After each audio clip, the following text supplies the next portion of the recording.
Welcome to Sky Team's People First with Morag Barrett. Welcome to this week's episode of People First, and my guest this week is Margaret Andrews. Margaret is a seasoned executive, academic leader, speaker, and instructor.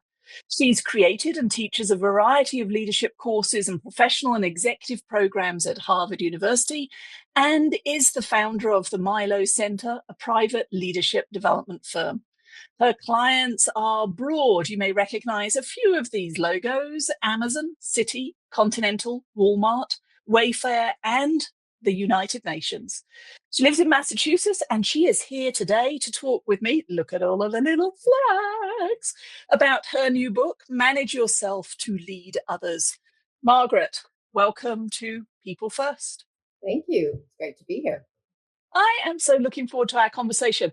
But before we dive in, relationships in an HR appropriate way, relationships at work.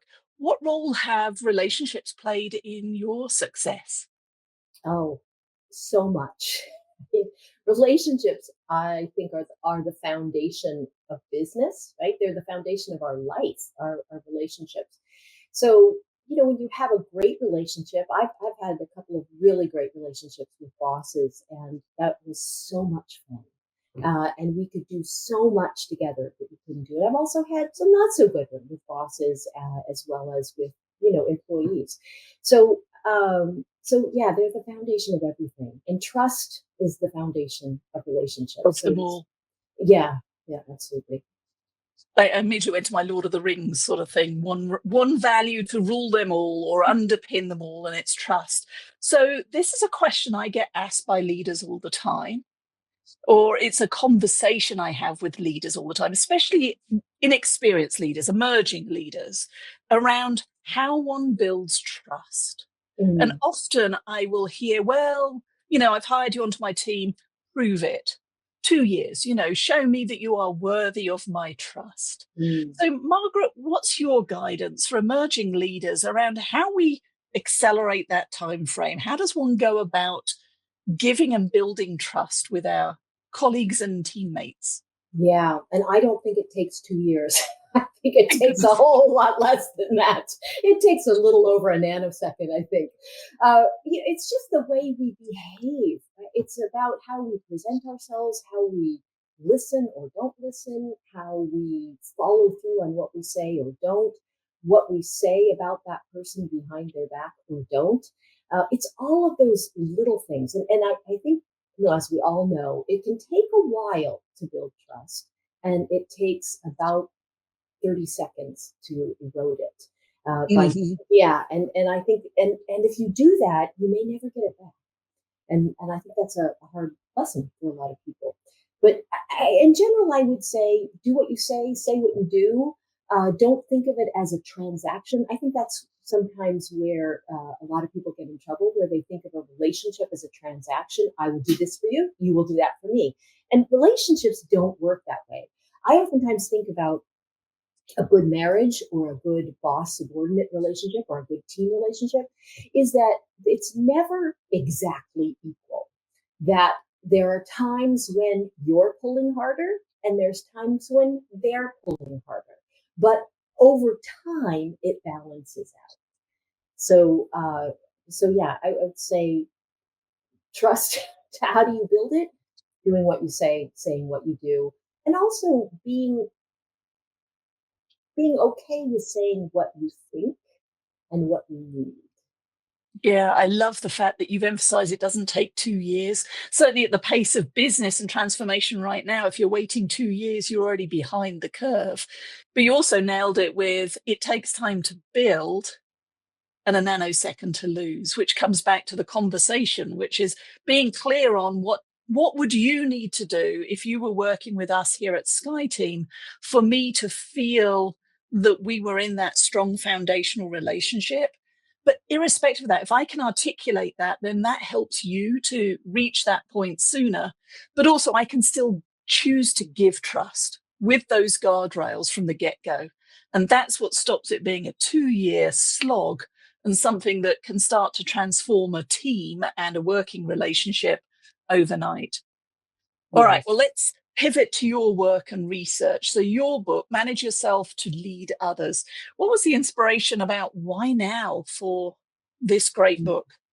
Yeah, so the story behind the book is the story behind the class. And that was that, long story short, one day my boss told me in a meeting, you're not self-aware. And it was not said in Oh, a pleasant way. It was not said in a developmental way. It was said in a you are broken and cannot be fixed kind of way. And it kind of summed up our relationship, that there was some goodwill, but not a lot of trust between us. And so, I kind of sat there in stunned silence as he went on to say that I was overly ambitious and demanding, and he used a few other choice words. And I was shocked, because no one had ever said anything like that to me throughout my entire career, or having been at this organization for a long time and having rapid promotions, etc. So, but once the initial shock of those words wore off and all the defensiveness that was around it, I started to think about it a little bit more and realize, I may not like this, but I think he's right.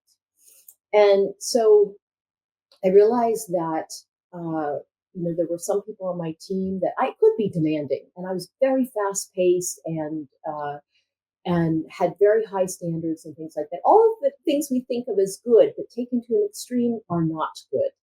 And that's where I was. So I realized that some people on my team were anxious, feeling maybe undervalued, and certainly my relationship with my boss was underperforming. So once I settled in and said, okay, this is where I am, I thought, okay, I don't want to be here. I want to figure out how to not be here. This is a situation very much of my own making. So what am I going to do to get out of it? And that's where I started looking for insights everywhere. I looked at, famous leaders and people I knew. I looked at academic studies and management books, history, philosophy, theology, everything. Anything that I thought mhm. a clue is what I looked at. And that's where I came upon the whole idea of, first, you have to manage yourself to lead others. And backing that up, you have to understand yourself first in order to manage yourself, because you can't manage something you don't understand. And then, and also, if you can't understand yourself, you really can't understand other people. And if you can't manage yourself, you have no credibility asking anybody else to manage themselves. So that's how it started. And it became a class, and then it became an executive program. And I'd had people ask me for years and years, oh, so when's the book coming out? And I used to say, oh, never. And so then it just seemed like it was time. So there it is. Yeah, that's a bit about how Cultivate came to life. People kept asking, when can we read more? When's the book coming out? And then it's like, oh, I'll write the goddamn book. So you were your own guinea pig. And I love it, actually. Early in the book, you have some examples of leaders, and it's a 3-step sort of process that you outline here, which is the leader I am now, for good, bad, or indifferent, the leader I want to become, and then what will help me get there, or who will help me get there. And it seems so obvious, simple, Mhm. but to your point, quite deep and profound, because being able to articulate who I am now and who others think I am now, there's 2 different lenses there. Yeah. So how does one close the gap then between, you think you've got high standards, you think you're holding others accountable, but you've heard that the impact is that, let's face it, people weren't having as much fun as you might like working for you. How does one close the gap? Yeah, so, well, several different ways. One is by being curious if there is one.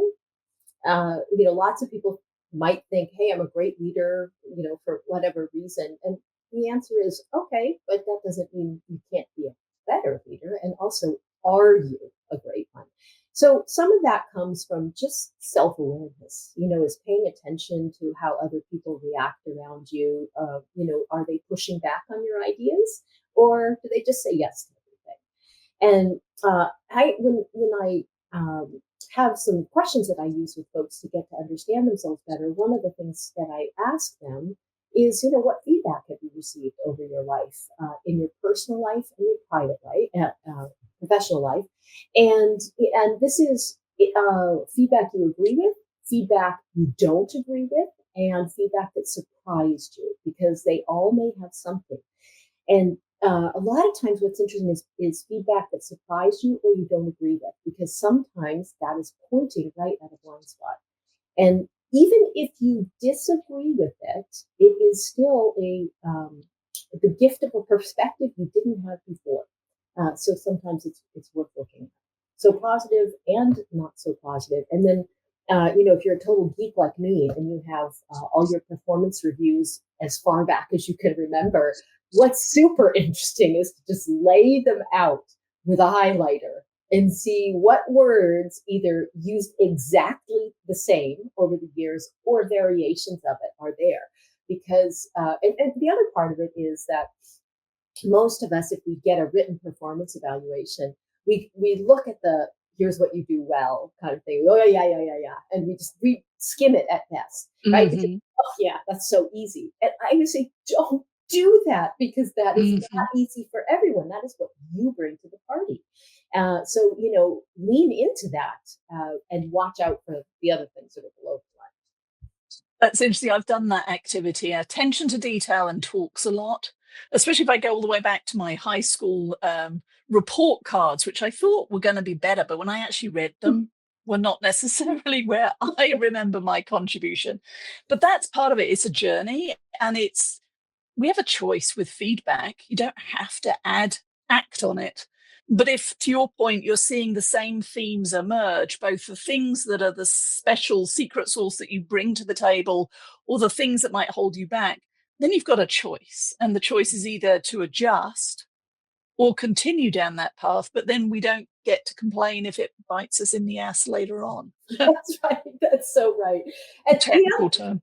the other thing I was going to say is I oftentimes have people say, well, I only accept feedback from people I respect. And I think, well, then you're missing out potentially on some valuable information, if you do that.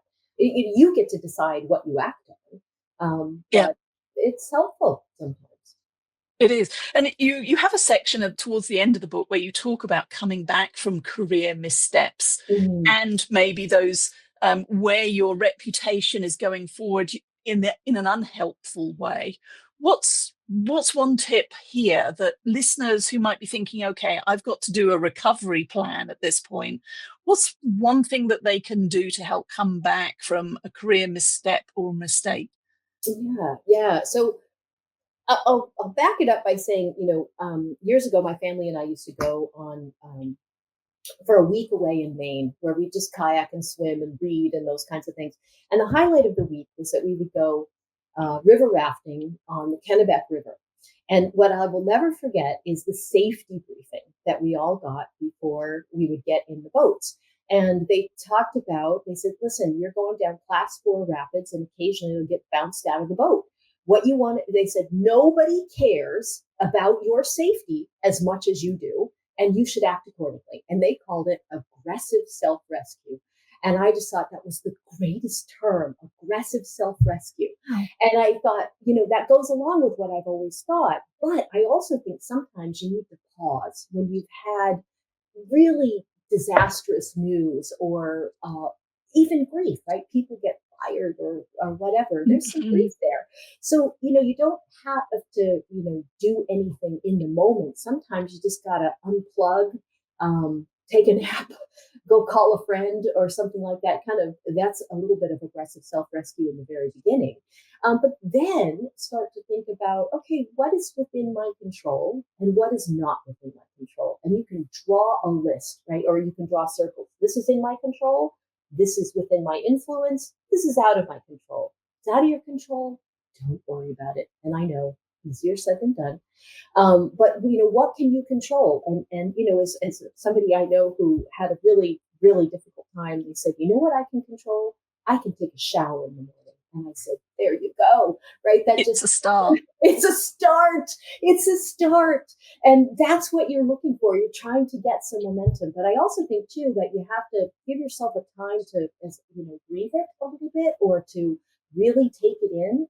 that sometimes if we try the aggressive self-rescue of getting out of a difficult situation, I'm going to say too soon, without feeling those feelings, we're just covering them up.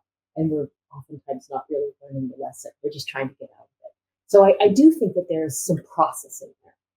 So there's processing, which to some extent is logical, but it's also emotional, because there was another chapter, it's a topic I adore, which is the importance of emotions. And you've already talked about aggressive self-rescue. So that has its own emotions with it. If you're falling out of a boat, it's fear maybe, but you also talked about grief if you've just been fired, or shock and awe if you've just had feedback that doesn't quite match your own self-image.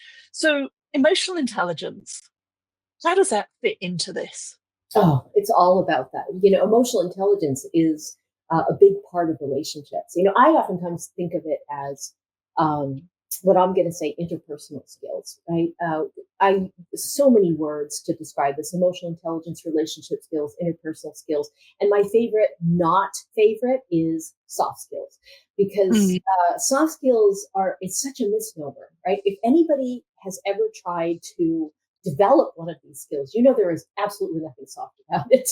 It is it's the grease, right? That helps us work together. So I do think that is important in any relationship, is to understand who you are. How, am I feeling anxious today? Am I feeling sad today? Am I feeling lazy? What am I feeling today? And how does that come across? The big one, I think that most of us don't know or don't want to know, is when we're kind of angry. We have a disagreement with our spouse or child before we leave the house, and so we're stewing as we're driving or taking the train to work. Then we come in and we are behaving in a certain way that we think we're masking it. We're not masking it at all. Everybody else knows that something is off. And so, our behaviors at that time can not help us sometimes. So if we don't know that we're feeling a certain way, I always say other people can. So the question is, who knows first? Which comes back to your point earlier on about seeking out feedback from people, yes, that you respect, but also those where you might be experiencing friction, because they're giving you the answer to a problem that you may still be in denial that even exists. Yeah. But again, it's an answer that you can choose to act on or not. And I think part of that is being aware of what's going on with the other person, is watching their facial expressions or their body language. Do they shrink, or do they put their arms, across their chest? Do they lean in? Do they look frozen? All of these are tells on how we're impacting other people. And sometimes you can just say, hey, when I said that, it seemed like you seemed defensive, or it seemed like that kind of made you frustrated. And then we're talking. And if I said that to you, oh, Morag, when I said that you look frustrated, you might say, no, I wasn't frustrated. I was angry. And I think, fine, now we're talking, right? And now we're having a conversation, and maybe that's what we need to do.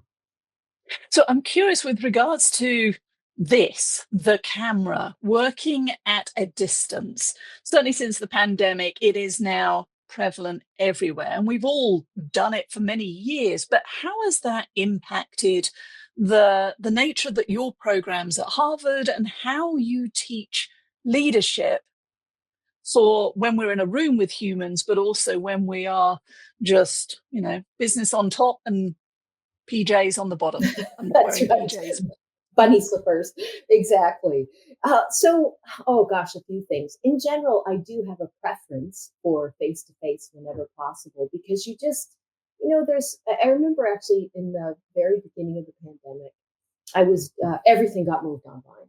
And I remember there was a guy in an executive program, and he said, working online is so much better. We don't have all that stupid water cooler talk. And I remember saying to him, I said, oh, be careful what you wish for. Because I said, the water cooler talk is the stuff that keeps us together. Yes. Right? It's the small things. You and I are standing at the elevator, waiting for it to go down together. We walk out to the parking lot, or whatever it is, right? It's those small little moments of chit chat, or somebody has candy on their desk and you stop by and get one and have a little moment of discussion. Those are all part of the relationship, part of the culture, etc. And so there are some great benefits of being online. We can get talent from all over the world and work at different hours and things like that. But I do think that, especially in larger groups, so if you and I are on together, you're probably not going to open 4 tabs and start doing your emails. But if we have 3 or 4 people, it increases the likelihood that each one of us will do that. And that detracts completely from, because if let's say I'm running the meeting, I can feel it. And it's probably making me a little angry. What are you guys doing? Disrespectful. It is disrespectful. I mean, I think it's very disrespectful. And I know people say, well, I'm getting more work done. And I say, no, you're not. I run all kinds of exercises in the class to show people that what you think is multitasking is not multitasking at all. You're just making more mistakes faster. Yeah. Right. And in several domains. And hands up, I've done it and thought I was really good. But, people will notice your shoulders moving. They'll notice that your eyes are going somewhere else. You can't fake it. So stop doing it. Be present. It's so hard. It is so hard to do that. And I think it's increasingly difficult. And people make all kinds of excuses for it. And I say, just stop doing it. Just stop doing it. And if you are the team leader, make sure no one is doing it. So, of course, you and I both wear glasses, so we really can't cheat because the reflection, right? It goes from white to blue, or you can tell you're switching screens. But you're right, you can tell by body language and the face and the way the eyes are. It's not an attentive look. So, yes, it is not. It's a really, really bad habit, and I think it's really not good for any of us. So I'm going to come full circle and back to the leader I am, the leader I want to be, and the actions I'm taking. But I'm going to ask you about you and your leadership, because you touched on the genesis of this was the feedback that you received that said you might have been a bit of a taskmaster or mistress in terms of your approach to others. So help me understand, what was the lead? How would you describe the leader you were then, the leader you are today? And what are you, because for those listening, we're all going, well, you teach at Harvard, you've written a book about leadership, kind of, you must have reached the end journey of good leadership. So what were you? What are you today? And what are you aspiring to and working on in your own leadership? Yeah. So where am I? Maybe I'll take it back when I had that wonderful discussion with my boss. At that time, I was very hard charging. I'm not mean. I'm not like that, but I just was demanding and expected a lot. I expected a lot from myself, and I expected a lot of others. And I think a lot of times I wasn't always aware of how I was impacting people. In fact, I could say I definitely was not always aware of how I was impacting people.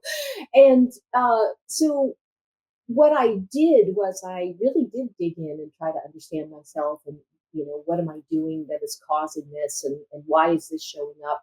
And what I really wanted to learn was to listen better, to really listen with all of my senses. So if I'm talking to you, what are you saying? What's the tone of your voice? Because we know we can say the same. Would you like some coffee? Yes.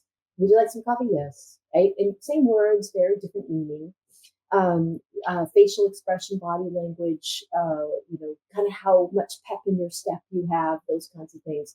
So listening and watching and hearing were one of the ones that and understanding. Actually, probably the hardest part for me was really trying to understand someone else's perspective, to really go around and sit in their chair kind of thing. So those are things that I really worked on. And I think it helped. And honestly, one of the reasons why I like to teach this is because it's a reminder to myself all the time. So whenever I talk to a class about it, I'm talking to myself as a reminder. So the other thing I'll say is that I run an exercise in a lot of classes where I ask people to think about their best boss. and and why they were the best boss, and it usually surprises people. What it's not just what they thought, but the collective room all have Mhm. very similar ideas. And I oftentimes say that is your definition in many respects of a Yep. good leader. And so, what were the qualities that you admired in them? And therefore, and do you have those? And most people Yep. say, not enough of them. And I say, there you go. You probably already know what those things are. And you can channel that person as you're thinking about it. As you're thinking about, I need to listen more, what would so and so do in this situation? Love it. Well, Margaret, I've enjoyed our conversation. And for everybody listening, I encourage you to get a hold of your own copy, whether it's digital, audio, or in print, of Manage Yourself to Lead Others. It is, as you can see, a great little resource. Margaret, where can people learn more about your work and you? Great. Well, thank you. I guess two things. One is LinkedIn is where I kind of hang out a bit, and I am Margaret C. Andrews on LinkedIn. It turns out there's lots of Margaret Andrews and things. In fact, two Margaret Andrews at Harvard. So I know when I get her. Okay. And the other is my website, which is margaretandrews.com. So there's a list of resources there, books that I would recommend, and things like that as well. So, final thoughts. What's one message that you would hope that the people listening and watching this conversation would take as it relates to leadership in the Yeah. 21st century? I would say that it's helpful to understand that we judge ourselves by our intentions. I mean, I intend to be a good boss, I intend to be a good leader, whatever it is, but other people judge us by our behaviors. So if our behaviors and our intentions don't match, they will look at our behaviors, and then we will feel misunderstood. So that would be my big one: is what are your intentions, and do other people see that through your behaviors? Margaret Andrews, thank you so much for sharing a few of the gems from your book, Manage Yourself to Lead Others. Thank you for joining me on People First. Thank you so much. Thank you so much for joining Morag today. If you enjoyed the show, please like and subscribe so you don't miss a thing. If you learned something worth sharing, share it. Cultivate your relationships today when you don't need anything before you need something. Be sure to follow Sky Team and Morag on LinkedIn, Facebook, Twitter, and Instagram. And if you have any ideas about topics we should tackle, interviews we should do, or if you yourself would like to be on the show, drop us a line at info@skyteam.com. That's SKYE team.com. Thanks again for joining us today, and remember, business is personal and relationships matter. We are your allies.